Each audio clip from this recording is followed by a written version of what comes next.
고린도전서 2장 9절에서 12절 말씀 함께 읽습니다. 시작. 그러나 너희는 택하신 족속이요 왕같은 제사장들이요 거룩한 나라요 내 소유가 된 백성이니 이는 너희를 어두운 데서 불러내어 그의 기이한 빛에 들어가게 하신 이에 아름다운 덕을 선포하게 하려 하심이라. 너희가 전에는 백성이 아니더니 이제는 하나님의 백성이요 너희 전에는 긍휼을 얻지 못하였더니 이제는 긍휼을 얻은 자라. 사랑하는 자들아 거류민과 나그네 같은 너희를 권하노니 영혼을 거슬러 싸우는 육체의 정욕을 제어하라. 너희가 이방인 중에서 행실을 선하게 가져 너희를 악행한다고 비방하는 자들로 하여금 너희 선한 일을 보고 오시는 날에 하나님께 영광을 돌리게 하려 함이라. 아멘. 여러분들 우리가 누구의 백성입니까? 하나님의 백성입니다. 여러분 지금 우리가 사는 이 시대는 사실은 왕국은 아닙니다. 무슨 정치죠? 민주주의 정치 방법을 채택하고 있죠. 우리나라에 지금 왕이 있습니까? 없습니까? 왕이 없어요. 그럼 지금 우리는 누구의 백성? 애매하죠. 우리가 왕정 시대라고 생각했을 때 모든 백성들은 한 사람의 소유로 되어 있습니다. 누구의 소유이겠습니까? 왕의 소유거든요. 그런데 이 왕이 만약에 그 사람으로 하여금 어떤 일을 행하라고 했을 때 그것을 행해야 되겠습니까? 안 행해야 되겠습니까? 해야 되는 거예요. 그냥 선택의 여지가 없는 거예요. 우리가 지금은 어떤 일을 하라고 했을 때 선택의 여지가 있지만 왕정 시대에는 선택의 여지가 없습니다.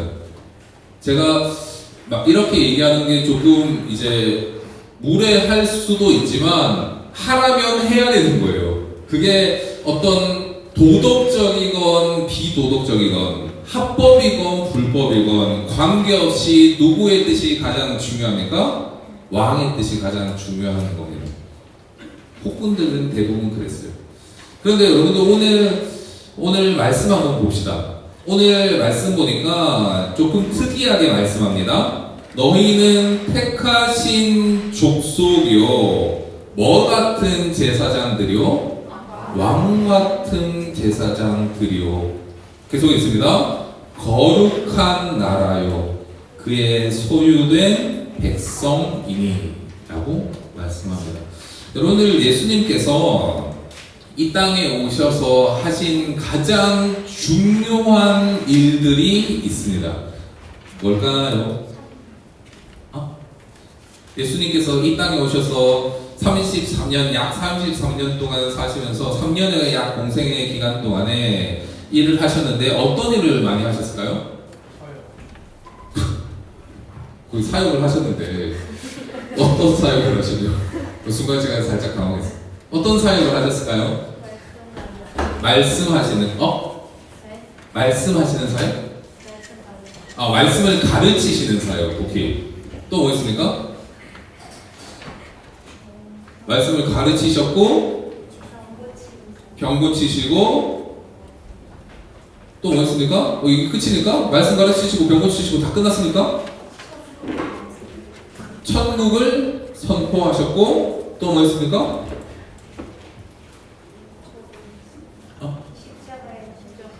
두 분이서 얘기하는 거 오늘 작정하셨어요? 십자가에 달리시고 이런 일들이 있습니다. 뭐 가르치시고 선포하시고 고치시는 이러한 놀라운 사역들을 하셨는데 예수님은 그래서 세 가지의 직분을 동시에 가지셨다라고 말씀합니다. 뭐게요? 왕, 또 제사장, 또 선지자. 왕과 제사장과 선지자의 세 가지 직분을 예수님께서 동시에 가지셨어요. 그런데 여러분들 오늘 잘 보세요. 너희는 택하신 족속이요 뭐 같은 제사장들이요 왕 같은 제사장들이요 라고 말씀합니다.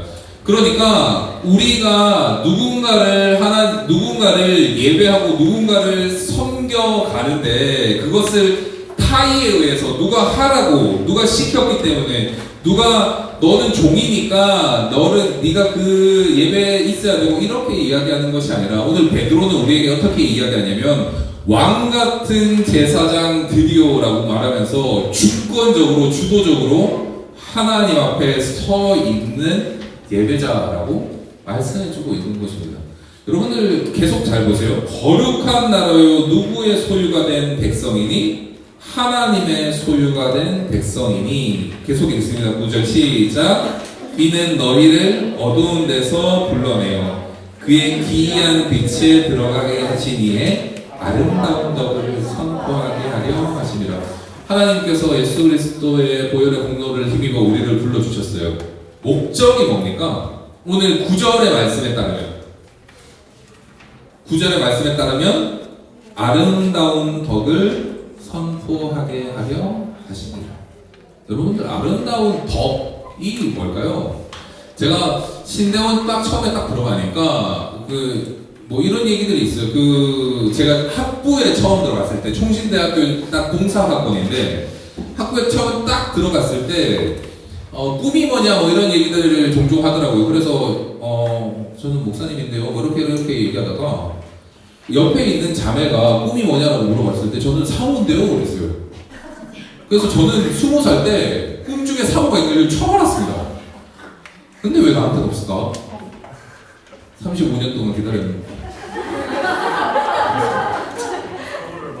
뭐 그런 것도 있습니다.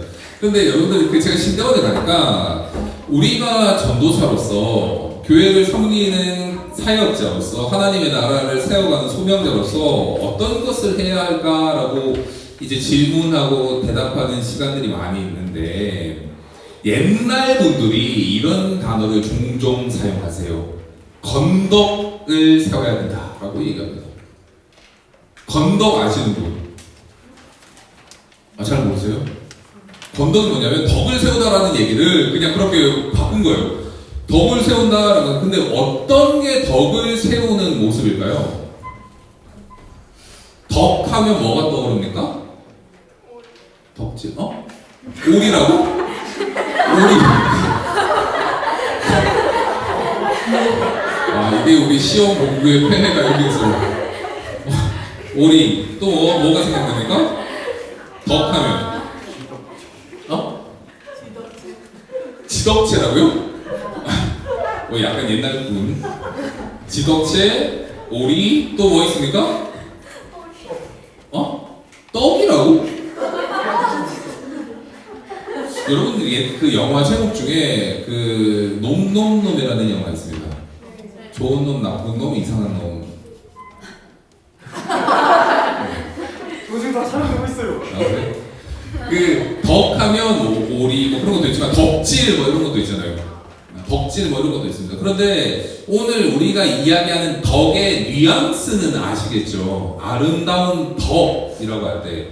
그런데 여러분들이 이 덕을 생각할 때 우리가 어떻게 생각하냐면 우리의 어떠한 건전한 마음과 건전한 생각과 또 뭐 있습니까? 뭐 유교적인 생각들이 있잖아요. 건전한 마음, 건전한 생각, 아름다운 표정, 뭐 있습니까? 뭐 예의, 뭐 이러한 것들을 우리가 생각합니다. 그런데 이 아름다운 덕이라고 할 때 성경에서 말하는 아름다운 덕이라는 것은 하나님의 뜻을 말씀합니다. 그러니까 바꿔서 이야기하면 기이한 빛에 들어가게 하신 이에 아름다운 하나님의 뜻을 선포하게 하려 하십니다.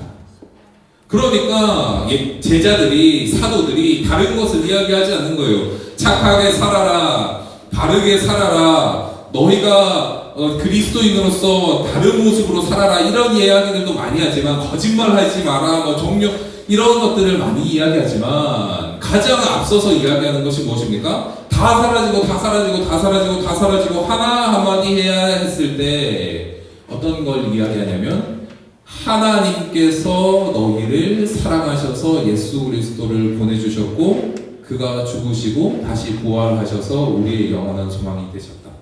이것을 말하는 것입니다. 이게 우리가 전해야 되는 아름다운 덕인 거예요.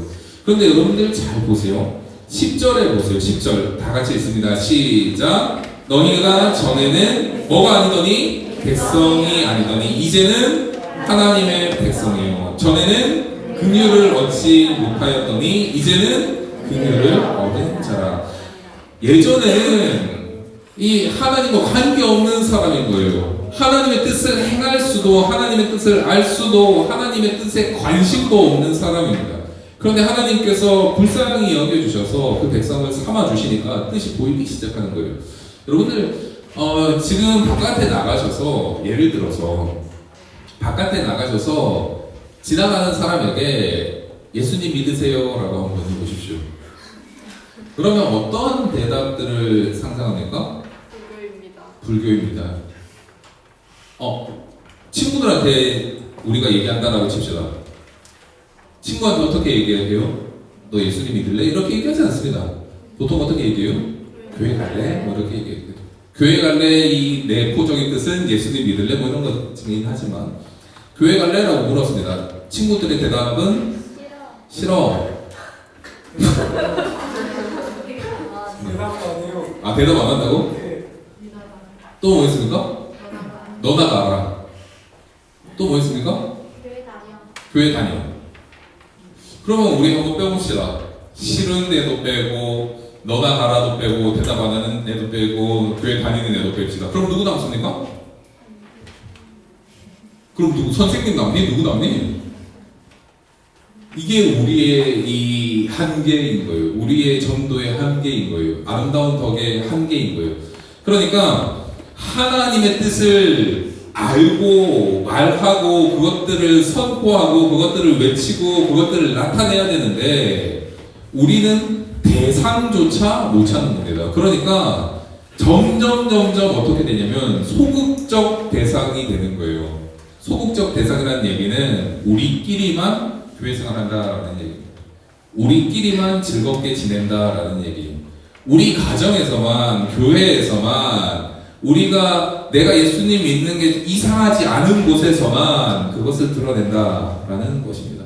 그런데 하나님의 뜻은 뭐예요? 여러분들 12절 한번 읽어봅시다. 12절 시작. 너희가 이방인 중에서 행실을 선하게 가져 너희를 악행한다고 비방하는 자들로 하여금 너희 선한 일을 보고 오시는 날에 하나님께 영광을 돌리게 하려 함이라. 아멘. 12절 이방인은 뭡니까? 백성입니까? 아닙니까? 백성이 아닌 사람들이에요. 백성이 아닌 전혀 다른 사람들에게 행실을 선하게 가지라고 말합니다. 여러분들 우리가 하나님의 뜻을 펼치기 위해서 하나님의 뜻을 말하기 위해서 하나님의 뜻을 보여주기 위해서 우리의 행실이 절대적으로 중요합니다. 여러분들 1907년에 놀라운 일들이 있었습니다. 1907년에 어떤 일이 있었는지 아시는 분? 교회 사적으로 평양 대부흥 1907년, 1904년에 완산 대부흥. 여러분들이 평양 대부흥이 일어났을 때 이 평양이 지금은 북한 땅이지만 평양을 뭐라 그랬냐면 동방의 예루살렘이라 그랬어요.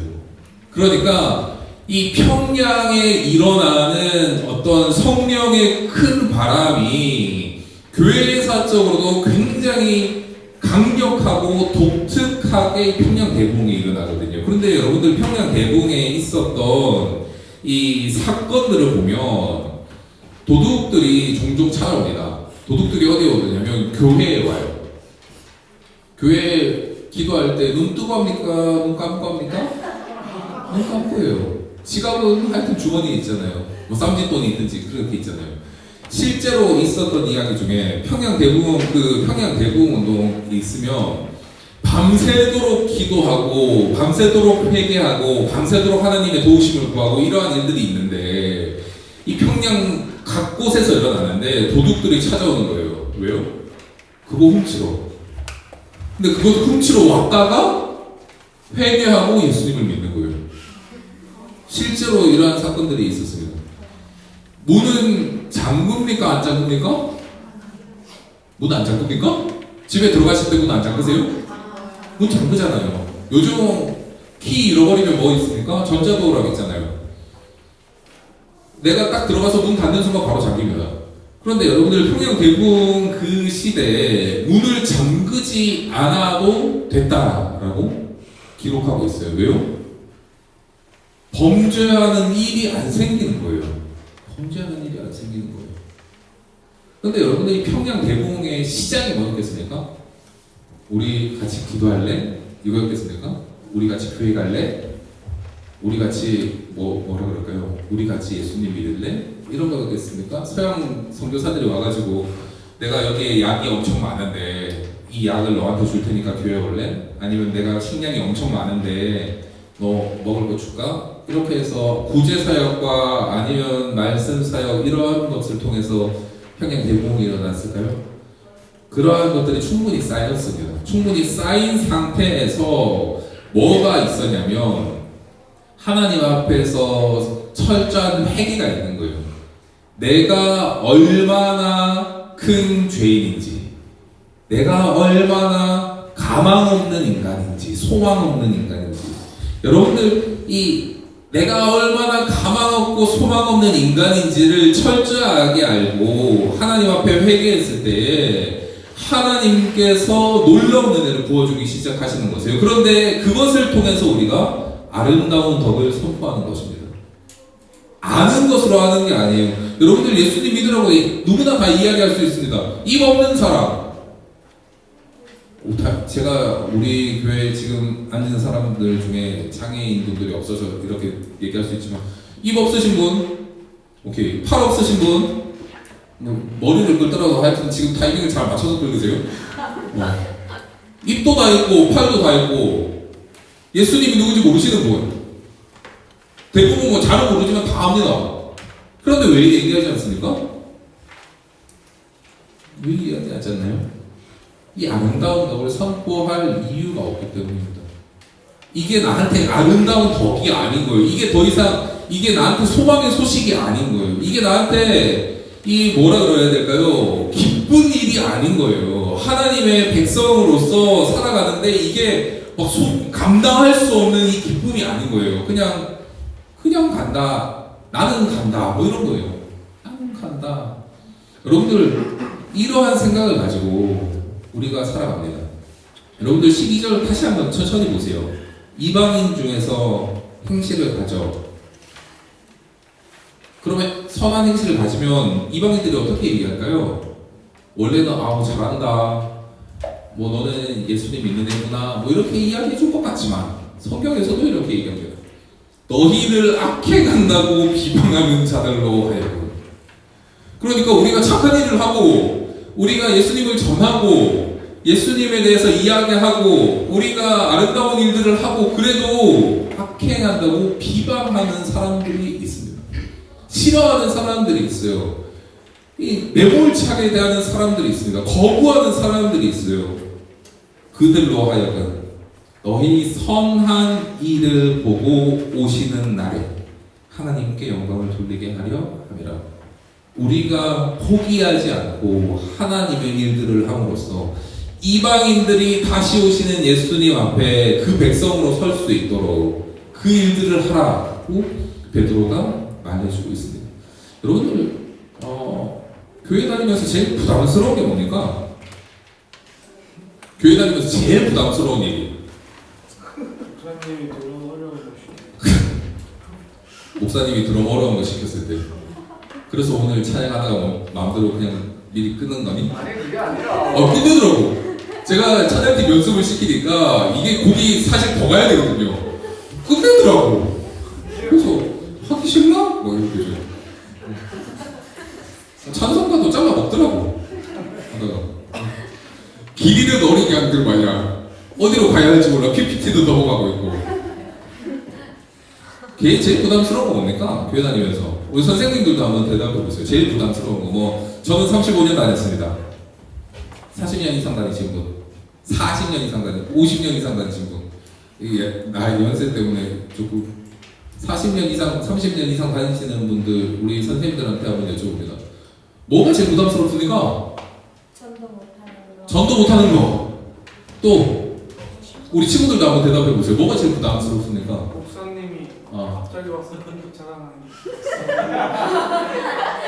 인정. 그러면 친구야. 또 뭐 있습니까?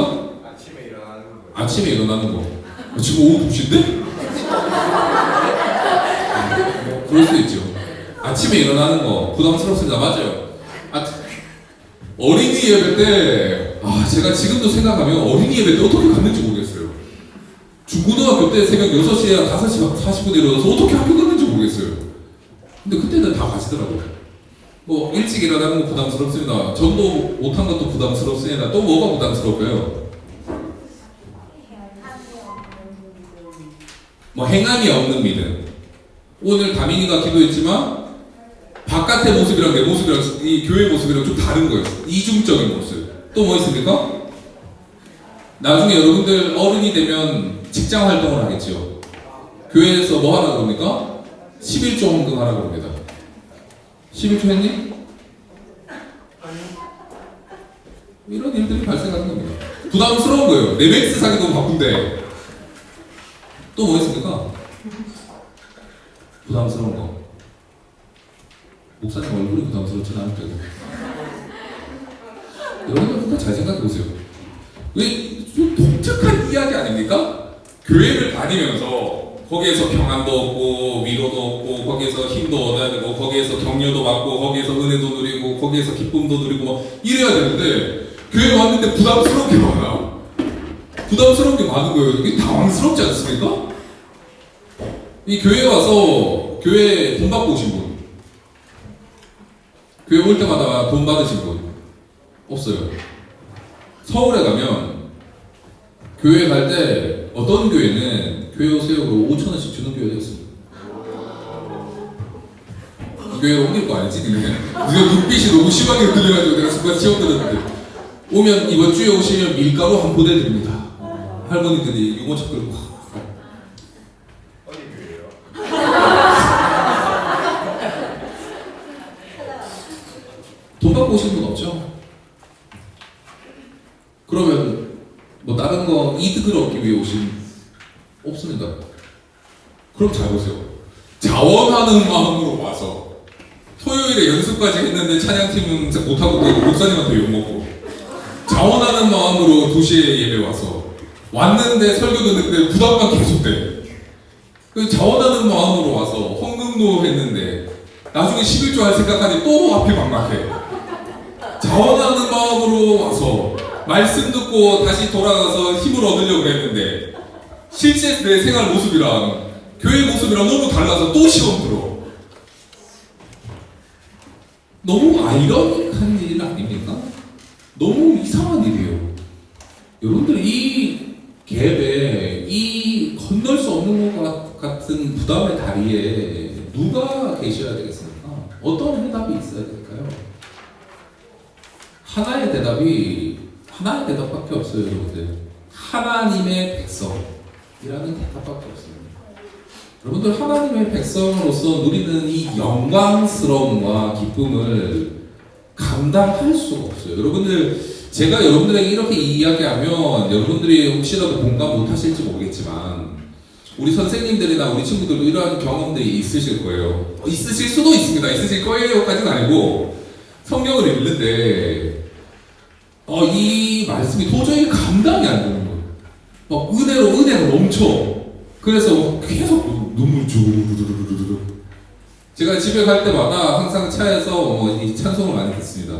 뭐 날마다 에브리데이 나오는데 막 날마다 주 위에 살리고 근데 눈물이 갑자기 주르르르. 왜요? 날마다 주님의 그 은혜 때문에 못 사는 것 때문에 눈물이 주르르 우전하다가 그래서 갓길에 차세요. 울면서 갈 수도 없잖아. 울면서 가는 게 더 위험하니까. 울면서 가다가 예수님 보면 어떡해. 근데 여러분들 잘 생각해보세요. 부담스러운 게 많은데 할 수 없는 것 때문에 너무 힘든 게 많은데 너무 이 짜증나는 것까지는 아니지만 뭐라 그래야 될까요? 막힌 그 담마냥 답답한 것도 많은데 왜 교회에 나옵니까?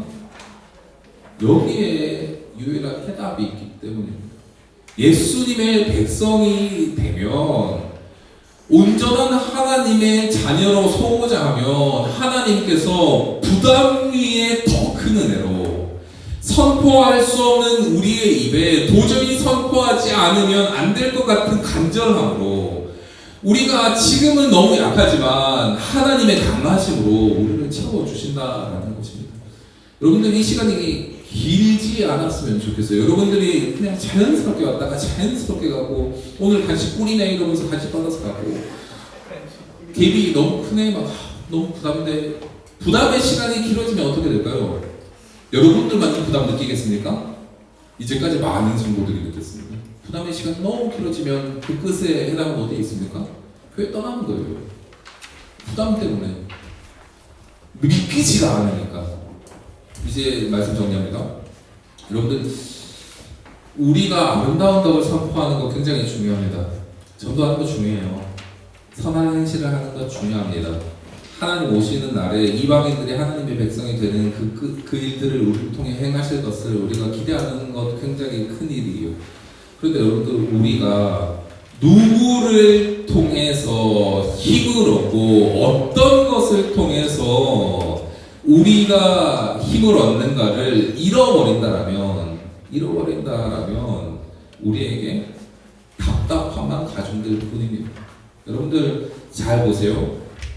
9절에 택하신 족속이요 왕같은 제사장들이요 거룩한 나라요 누구의 소유가 되는 백성이니 하나님의 소유가 된 백성이니.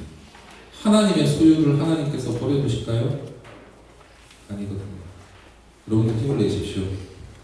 함께 힘을 내고 우리가 하나님의 은혜 안에서 함께 더 기쁘게 예배하며 전도하며 그 기쁨을 표현하며 선포하는 우리 학생이 되었으면 좋겠습니다. 궁금하겠습니다.